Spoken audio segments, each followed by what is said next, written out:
სოფლიოს ეკონომიკური ფორუმის დაკვეთით ორგანიზაციაში შიდა გამოძიება არის დაწყებული, რომლის დამფუძნებლის კლაუს შვაბის 10 წლიან საქმიანობას შეისწავლიან. გამოძიება ანონიმური ინფორმატორის საჩივრის შემდეგ დაიწყო, რომელშიც საუბარია ბულინგზე, ქალი თანამშრომლების მიმართ არასათანადო მოპყრობასა და ფინანსების არასანქცირებულ განკარგვაზე. Wall Street Journal-ის ინფორმაციით, სარჩილში აღნიშნულია, რომ კლაუს შვაბმა და ასევე მისმა მეუღლემ, ჰილდე შვაბმა, კომპანიის ხაზინიდან $1,100,000 სამოგზაურო ხარჯებად გააფორმეს, რასაც გამოძიება კითხვის ნიშნის ქვეშ აყენებს. საუბარია ჰილდე შვაბისთვის ფორუმის დასასწრებად პირველი კლასის ბილეთების შესყიდვაზე, მაშინ როცა კალბატონს ღონისძიებაში რაიმე როლი არ გააჩნია, გარდა იმისა, რომ მისი დამფუძნებლის მეუღლე არის ამ ფორუმის და სხვა შორის დაოსის ფორუმის სწორედ ამ ყველაფრის ნაწილია. პირად მოგზაურობებზე ვენეციაში, მაიამიში, სეიშელებზე, მაროკოში, რაც კომპანიას დაუჯდაო რამდენი $63,000. თუმცა ამ მოგზაურობებში ბიზნეს აქტივობების შესრულების მინიმალური მტკიცებულება არსებობს. $63,000. ეს ხალხი გადამრევს, ეს გათახსირებული ევროპელები, ჩვენში ჩინოვნიკებისთვის ეს თანხა ერთი არასრული დღის სამყოფი-ფულია მარტო 60 მაღაზიაში გადასარბენად, ტანსაცმლის და აქსესუარების შესაძენად. შოპინგს რომ ეძახიან. კარგი, დაუბრუნდეთ დოქტორ შვაბს და მის ოჯახობას და სკანდალს. ქართულ ჩინოვნიკების თემაზე კიდევ ბევრი იქნება ამ და მომავალ სეზონზე სასაუბრო, ისევე როგორც მათ დანახარჯებზე.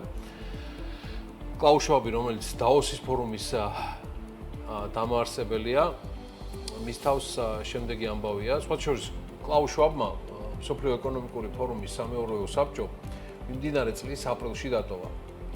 და იმ ბრალდებებს, რომელიც ახლა წაგიკითხეთ, ის უარყოფს და აცხადებს, რომ საკუთარ თავს ახალგაზრდა თანამშრომლებისთვის მამის როლში ხედავდა.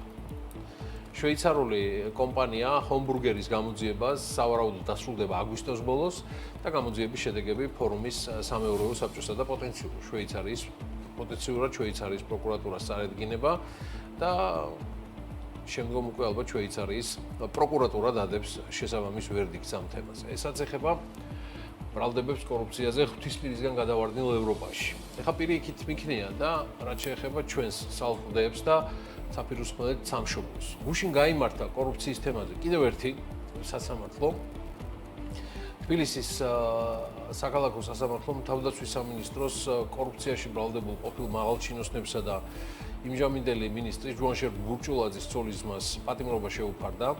მოსამართლე ირაკლი ხუსკივაძემ პროკურატურის შუამდგომლობა დააკმაყოფილა სრულად და გიორგი ხაინდრავას, ვლადიმერ ღუდუშაურსა და ვასილ ხეიძეს აღკვეთის ღონისძიების სახით ყველაზე მკაცრი ფორმა. პატიმრობა შეუფარდა. მოსამართლის თქმით, მიუხედავად იმისა, რომ დაცვის მხარე დანაშაულის შესაძლო ჩადენის ფაქტს აყენებს ეჭვის ქვეშ, საქმეში მოიპოვება როგორც მოწმეთა ჩვენებები, ისევე ექსპერტიზის დასკვნა, რომელიც ტომოგრაფიის აპარატის რეალურ ღირებულებას ასახავს.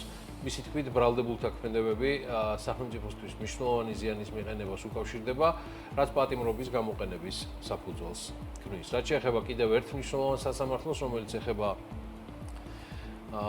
ანდრო ჭიჭინაძის, ონისე ცხადაძის, ჯანო არჩაიას, რუსლან სივაკოვს, ლუკა ჯაბუას, ურამ მირცხულავას, ვალერი თეთრაშვილს, გიორგი წერიშვილს, ირაკლი ქერაშვილს, რევას კინაძესა და სერგეი კუხარჩუკს, მებხია კასაძეს დამატებით მოკითხვები ჩვენგან. მათ ბრალი ედებათ ჯგუფურ ძალადობაში და დანაშაულებით. მე იურისტი არ გახლავართ, მაგრამ რაც გუშინ გაჟღერდა და წავიკითხე, მგონია რომ მნიშვნელოვანია და საპროტესტო აქციაზე დაკავებული 11 პირის საქმის მთავარი გამოძიებელი არსენ ხუნაშვილი აცხადებს, რომ ბრალდებულების პირდაპირი კავშირი დანაშაულის ორგანიზატორებთან დადგენილი არ არის და მისი განმარტებით ორგანიზება ბრალდებულების მობილური ტელეფონიდან უნდა დადგინდეს, რომელიც ექსპერტიზაზეა გაგზავნილი. გაგზავნამდე კი მობილური ტელეფონები მას თავად არ დაუთვალიერებია, რადგან ვიდეო მასალების გაცნობით და შესწავლით იყო დაკავებული. ხო და როგორც გითხარით, მე მგონი ამ სიაში გამომჩა წეღან მებხია კასაძე, მაგრამ დავამატე და თუ კიდევ ვინმე გამომჩა, მაპატიეთ და გამოუშვით ეს ხალხი, რაც შეიძლება მალე ყოფილივით გევიგეთ პრევენციაც, ყველანაირი სხვა ამბავი, მაგრამ გამოუშვით უკვე დროა და დაგვიანდა კიდეს ტყუილად არის ეს ხალხისათვის აღოში და ვერც ვერაფერი უმტკიცდება და ბრალდების მუხთან საერთოდ შეუსაბამო და არაადეკვატური ამბავია. დასრულებელია ეს მრავალთვიანი გაუგებრობა საქართველოში, დავაბრუნოთ სახში ყველა, მათ შორის ზია ამაღლობელიც, რომლის სასამართლო პროცესი ასევე ამ კვირაში შედგება. ჩემ ბუდიში და თავდებობა არაერთხელ ყოფილა საჯაროდ გაჟღერებული, ზიას გამოცხადია თუ მისაგებია, რადგან არ ივარგებს ეს ქვეყანა მზია ამაღლობელის მსგავსი პიროვნებების და მისი მედიების გარეშე. და თუ ეს არიცით, ინებეთ ბატონო და ერთიც კიდევ ბარემ დღეს 12 საათზე შედგება გიორგი ბაჩიაშვილის სასამართლო პროცესი, სადაც გაცილებით მეტი გვეცოდინება მათ შორის იმ ინციდენტზე, რაც მოხდა პენტენციურ დაწესებულებაში, იგულისხმება გიორგი ბაჩიაშვილის ცემა ოფიციალური ვერსიით თანა მესაკნის მიერ.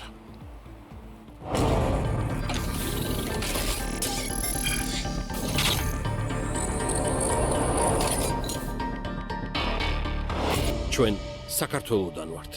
ეს BMG-ა.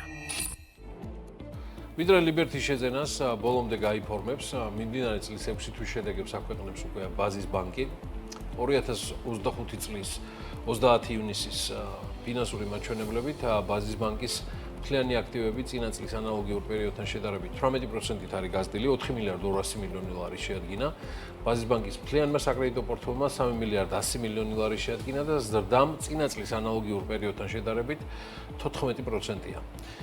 ბიზნესის დაკრედიტებით ბაზის ბანკი სტაბილურად იკავებს ადგილს უმსხვილესი ბანკების სამეულში.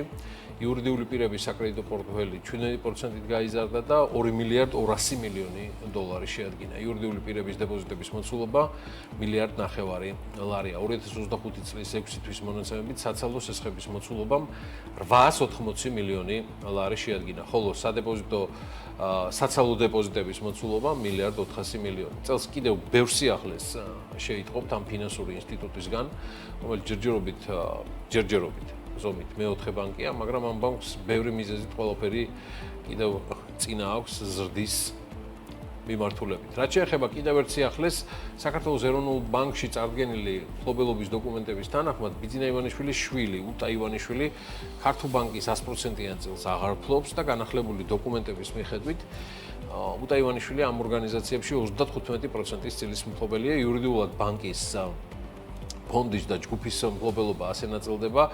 ქართულ ბანკი ეკუთვნის 100%-ით ქართულ ფონდს, ხოლო ქართულ ფონდი 100%-ით ეკუთვნის ქართულ ჯგუფს. შესაბამისად, თუკი ქართულ ბანკში უტა ივანიშვილის წილი 100%-დან 35%-მდე შემცირდა, ეს თავის მხრივ ნიშნავს, რომ მისი წილი 100%-დან 35%-მდე შემცირდა ქართულ ჯგუფშიც. სხვა დეტალები ამ და სხვა ბანკებთან დაკავშირებით ცხადია შეგიძლიათ წაიკითხოთ BMG-ზე. დღეს ზოგადად ბანკებზე ბევრს ვისაუბრებთ, მით უმეტეს საქართველოს საბანკო ასოციაციას აქეთ ჩემო ბატონო ახალი წევრი ყავს ალექსანდრე ძნელაძე, საქართველოს საბანკო ასოციაციის პრეზიდენტი უმასპინძლებს და დაინტერვიუებს ილია რევიას, კრისტალის გენერალურ დირექტორს. ეს ინტერვიუ BMG სტუდიაში ზუსტად 9:30-დან დაიწყება. დიდი ამბებია და არ ჩერდება მსოფლიო ეკონომიკა, სადაც ცხადია მთავარი გამწევი ძალა ბიზნესია. ხო და ეს გამწევი ძალა წარმოდგენილი ამერიკული სარკინიგზო ინდუსტრიის ლიდერებით Union Pacific და Norfolk Southern-ი. ეს არის ორი უმთავრესი გიგანტი სარკინიგზო კომპანიები შეერთებულ შტატებში და ამ ორმა გიგანტმა თუ დინოზავრმა გაერთიანების შესახებ მოლაპარაკებების ახალ ეტაპზე გადაინაცვლეს. შერწყმის შემთხვევაში შეიქმნება პირველი ტრანსკონტინენტური სარკინიგზო მარშრუტი, რომლის საბაზრო შეფასება 200 მილიარდი იქნება. საერთო სარკინიგზო მარშრუტის სიგრძე კი შტატების დასავლეთში 52,000, სამხრეთში კი 32,000 კილომეტრს შეადგენს. ორი კომპანიის გაერთიანება ჩიკაგოს, მემფისის და ახალი ორლეანის სარკინიგზო ჰაბების ეფექტურობას გაზრდის, თუმცა ამ ეტაპზე საკითხს რეგულაციების ფედერალური ორგანო იკვლევს და განხილვის პროცესმა ცხადია ასევე დროს დაიკავებს, ამას შეიძლება დაახლოებით 2 წელიწადიც გასტანოს და აღსანიშნავია, რომ UP-ის და NS-ის გაერთიანება ტრამპის თანხმობის გარეშე ვერ მოხდება. ჩემო ბატონო, ის რომ მიუხედავად იმისა, რომ კიდევ ერთხელ ვამბობ, ეს არ არის ის რომ დონალდ ტრამპმა უნდა დაადასტუროს. არა, ეს იმ დონის გაერთიანებაა, ეს ზედაპირზეა საუბარი, რომელსაც აუცილებლად ჭირდება ამერიკის შეერთებული შტატების პრეზიდენტის დასტური. ხო, და კიდევ ერთი ამბავია ის, რომ თურქეთის პრეზიდენტი რეჯეპ ტაიპ ერდოღანი აანონსებს, რომ მალე ერთ დიდ სამშვიდობო სუფრას გასვლის თურქეთში და შეარიგებს ყველას, ვინც კი ამ პლანეტაზე ჩხუბობს. მანამდე თურქეთის სამხედრო მრეწველობა კიდევ ერთ ახალ დასრულებულ პროექტს წარუდგენს მსოფლიო საზოგადოებას. საუბარია 2025 წლის თავდაცვის ინდუსტრიის საერთაშორისო გამოფენაზე კიდევ ერთ ახალ შეიარაღებაზე, სახელად გეზეპი. და ეს არის 970 კილოგრამიანი თერმობარულ ვაკუუმური ბომბი, რომელიც ქვეყნის ისტორიაში შექმნილი ყველაზე მძლავრი არაბირთული იარაღია.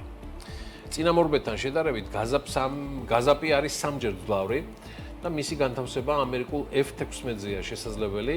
ბომბის მოქმედების რადიუსი 250 მეტრია და ყოველ აღნიშნულ მეტრზე 10 ასაფეთქებელი ფრაგმენტი გავრცელდება. ეს იარაღის ლეტალურობას მკვეთრად ზრდის და სტამბოლში გამართულ გამოფენაზე თურქეთმა კიდევ ერთი 970 კილოგრამიანი ბომბი ნებორი გოსტი წარადგინა.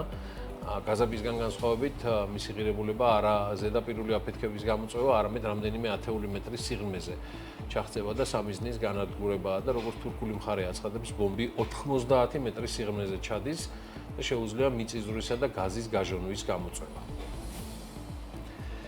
ასევე 160 მეტრის რადიუსში მიწის ჩატანა. მართალია ახალი იარაღს წინამორბედებთან შედარებით ასაფეთქებლად 10-ჯერ მეტი დრო სჭირდება, თუმცა საუბარია მხოლოდ 24 ასეთ წამზე, ესეთი წარმატებები აქვს თურქეთს სამხედრო მრეწველობაში.